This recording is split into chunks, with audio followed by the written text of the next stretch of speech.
মির্জা আব্বাস আসার পরে যারা হাদির পক্ষের যারা তারা কিন্তু ভুয়া ভুয়া স্লোগান দিচ্ছেন।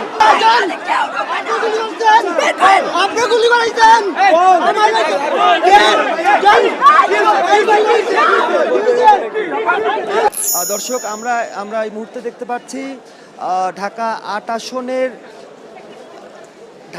আসনের বিএনপি মনোনীত প্রার্থী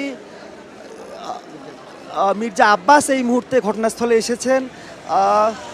একই আসনে কিন্তু প্রতিদ্বন্দ্বিতা করছেন দুজন, মির্জা আব্বাস এবং হাদি, তারা ঢাকা ৮ আসনে।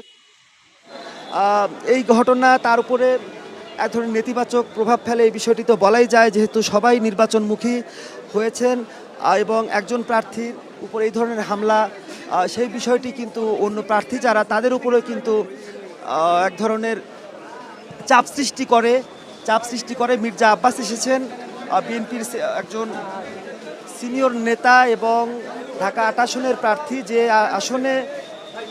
যে আসনে প্রতিদ্বন্দ্বিতা করছেন ওসমান হাদিও। এবং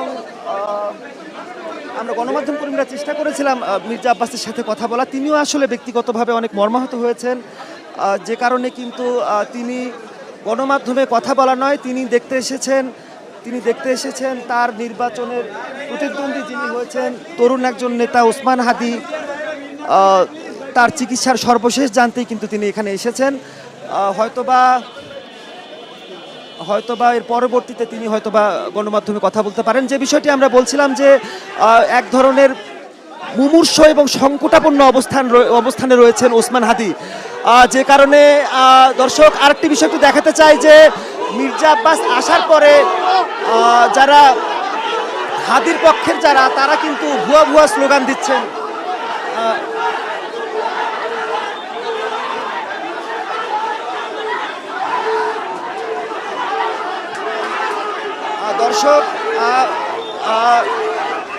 দর্শক ইনকলাব মঞ্চের যারা তারা কিন্তু আসলে বিষয়টি ভালোভাবে নিচ্ছেন না, কিন্তু এটি রাজনৈতিক শিষ্টাচারের মধ্যেই পড়ে আসলে, যেহেতু একই আসনে তারা প্রতিদ্বন্দ্বিতা করছেন, সেই কারণে হাদি